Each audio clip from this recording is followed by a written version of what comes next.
Hey guys, what's up? You know what I'm doing right now? Whatever I want. You know where you do that? The country. I lived in the country off and on quite a bit over the years. Used to spend the summers tree planting in Canada, and I got a place up in the middle of nowhere. You know, as Canadians, we always have a cottage. And there's times when I go, let's just live here. And we have for months at a time. But we always get back to the city. It's hard to make money up there. You got to be a jack of all trades. The local sheriff also plows your driveway, and then he's the judge when you go to court.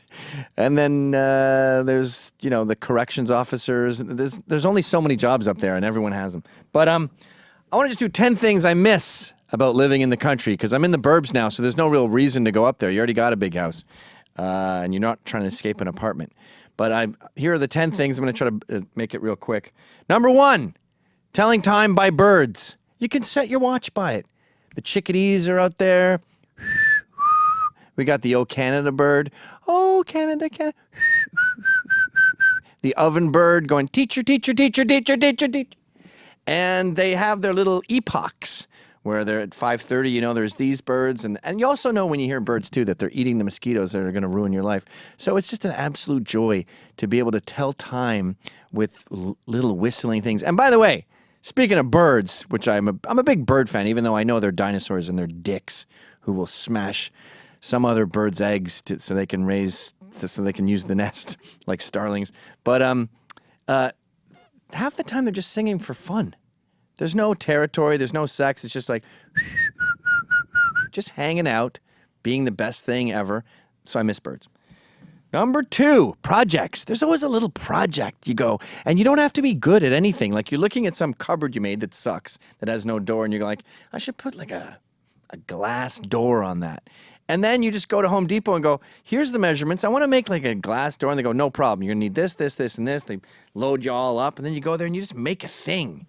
And I'll tell you what, everyone on welfare should know this. There is no beer more delicious than when you sit down after building a fence and just look at the fence you just made. Oh my God. It's like an elixir. You know when you're hungover and you have a beer in the morning and you go, I'm a disgusting human being and it tastes like pee? It's the opposite of that. Number 3, the smells. It's hard to articulate this, but New York stinks. It's disgusting. If it's not BO, it's sewage or some other major catastrophe going on. But in nature, there's this weird sort of perfume you get off the grass that it stays with you for days after. Like you'll be driving back to the city and you just sort of feel this euphoria. It's amazing that that these rednecks get to live in that smell. They're everywhere they go. Which brings me to going piss whenever you want.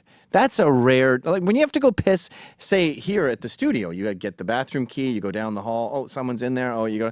All the women who go to the bathroom here, by the way, are constantly harassed by the Bangladeshi shipping company next to it for some reason. Don't those people defecate on the road? Why are they bitching about our bitches? But when you're in the country, you're just talking to someone, just take your dick out. Well, not in person, you don't show them your dick, but on the phone, and you just piss. Half the time, you don't even know if you pissed. You're just pissing everywhere.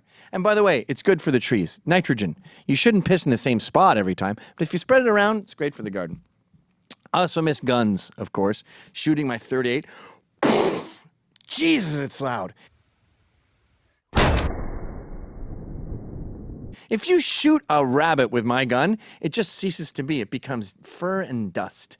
And that's fun. I also love .22s. I also love BB guns. You're just sitting on the porch talking to a guy, and as he's talking, you're just like, ping, hitting the license plates that are on the woodshed.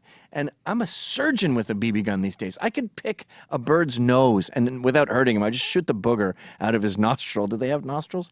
That's really fun. And having a gun, of course, in New York. I mean, a friend of mine who I had on my show, an ex-con, Michael Kimmelman, he just did a talk at a local library in the burbs, and he talked about being in prison and what it was like. He was in there for insider trading. And people were sort of like, oh, yeah, okay. And they said, and I had a gun. They took my guns away, and everyone goes, you had a gun? It's like carrying around a human head here. You go straight to jail for 5 years. There, it's nothing. I also miss blaring music. You can play music pretty loud in the city, but in the country, you can shatter people's eardrums like you can make it so loud that you can hear it underwater in the pool Now I'm sounding a little bourgeois. But I've had my speaker guys come in and put speakers in the walls, and every time they come in, they go, no, not even close, guys. I want a Puerto Rican's car in my house. I want glasses to shatter. And you can do that. You can do that such that you're going for a walk in the woods nearby, just listening to Bruce Springsteen play from your house. Burning garbage is also something I really miss.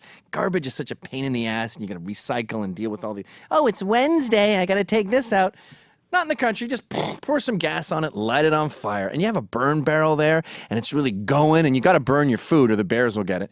And so once it gets to a certain level of, you just throw shit in there. Something about fire that's just so natural. I feel like cave love around it. And the same with like a chest of drawers. This thing keeps banging the kids' fingers. I don't want to have to lug it all the way to the dump. I know. I'll put it in the driveway, pour some gas on it, boom, it ceases to be. There's just a few little steel slats where the drawers were. You pick those up, take those to the dump sometimes. Playing with nature is also fun. It's like, you know how your desk has a lot of bric-a-brac on it and you got those little balls that go boonk, boonk, boonk, boonk? That's nature. You own all of that. Like I used to pick up salamanders. By the way, if you have salamanders on your property, those red Fs, that's really good news because they have very sensitive membranes, little tympanic membranes. And if there's any kind of pollution, they're not around. So you got good water if you got salamanders and frogs. Anyway, I would take them and just put them in an aquarium and then just keep them in my house. Free salamanders. I had like 14. Sometimes they'd eat each other. Sometimes they're supposed to hibernate too. And they wouldn't hibernate in my heated house. So I would fuck with their whole world. It was kind of Mengele-esque. It was evil, but also really fun and fascinating.